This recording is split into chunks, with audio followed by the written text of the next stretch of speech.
एक कहानी सुनाती हूँ, ध्यान से सुनना। मनगढ़ंत कहानी है, बनाई हुई, लेकिन सार समझने के लिए है। एक बार एक युवक, 30 साल के आसपास का युवक है, सुबह उठता है। उठते ही जैसे ही आंखें खोलता है, सामने यमराज खड़े हैं। कौन खड़ा है?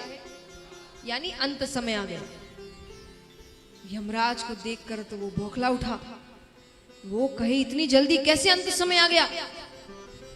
अरे अभी तो मैंने कुछ भी नहीं किया, अभी तो मेरी पत्नी को कुछ नहीं पता, माता पिता को कुछ नहीं पता, बच्चा अभी अभी हुआ है, कितनी चीजें हैं, कितने पेपर है, ये है वो है, सब कोई करते हैं। अब इंश्योरेंस बनवा रहे, ये कर रहे, वो कर रहे।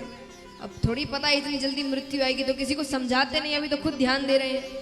जब थोड़ी उम्र आती है तब बच्चों को समझाने लगते हैं। तो वो बौखला उठा। वो कहे, अभी किसी को कुछ नहीं पता है, मैं चला गया तो क्या होगा मेरे परिवार का? यमराज कहे, मुझे नहीं पता, तुम्हारा अंत समय आ गया। इसलिए काम मनगढ़ंत है, क्योंकि यमराज से ऐसी बातें नहीं कर सकते आप। वो आते और लेके चले जाते हैं। तो यमराज ने कहा, आज की जो लिस्ट निकली है, पहला नाम तुम्हारा है, उस हिसाब से तुम्हें ले जाना है। अब वो अपना दिमाग चलाता है। उसने कहा, ठीक है, पर मुझे तो सुबह उठते ही चाय पीने की आदत है, एक कप चाय पी के चलते हैं। यमराज ने कहा, ठीक है। तो वो उसके लिए चाय बनाते हैं, यमराज के लिए भी। उसमें नींद की दवा मिलाते हैं। यमराज चाय पीकर सो जाते हैं। सो गए तो उसने वो लिस्ट निकाली और अपना नाम ऊपर से हटाकर एकदम नीचे लिख देता है, क्योंकि उसको लगता है कि भाई चलो अंत समय तो आना ही है, लेकिन पूरा दिन मिल जाएगा तो सबको बता दूंगा क्या कहाँ रखा है, किससे क्या बात करनी है। तो उसने अपना नाम एकदम नीचे लिख दिया। यमराज उठते हैं।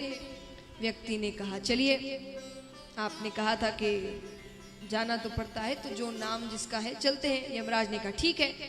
फिर यमराज लिस्ट निकालते हैं। लिस्ट निकाल कर यमराज ने कहा, चलो, तुमने मेरा बहुत ध्यान रखा, मुझे चाय पिलाई, वरना हर व्यक्ति तो मुझे गाली ही देता है। तो तुम्हारे लिए मैं आज की लिस्ट ऊपर से ना शुरू करके नीचे से शुरू करूंगा।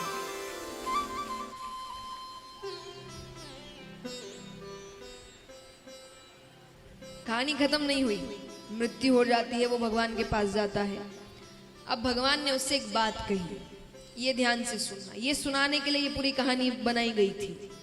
भगवान उससे कहते हैं कि तू करता वही है जो तू चाहता है,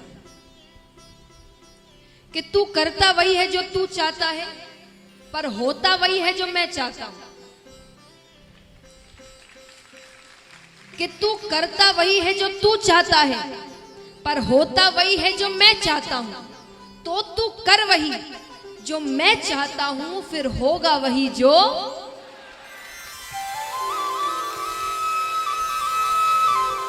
भगवान कहते, मैं सब कुछ कर दूंगा, तेरी हर इच्छा पूरी होगी, पर सही रास्ते पर चलकर। मैं जो रास्ता दिखा रहा हूं उस पर विश्वास रखकर चलो। सफलता इतनी जल्दी प्राप्त नहीं, हमें देखने में लगता है। कई बार हम कहते हैं ना, कोई व्यक्ति सफल हो जाए, अरे तो रातों रात सफल हो गया। वो रातों रात के लिए उसने कितनी रातें निकाली होगी, जगा होगा, पढ़ा होगा, वो किसी ने नहीं देखा है। और सबके मुख में एक ही शब्द होता है, रातों रात सफलता मिल गई। वो रातों रात नहीं मिलती। तो भगवान कहते हैं, हर इच्छा तुरंत पूरी नहीं होती, समय लगता है। मैं समझदार हूं ना, मुझे पता है तुम्हारे लिए कब क्या अच्छा है क्या नहीं है, तो मैं उस समय अनुसार तुम्हें सब कुछ दे दूंगा। तुम बस मुझ पर भरोसा रखो। तो महाराज, ये सीख समझाते हुए जरासंध की कथा होती है।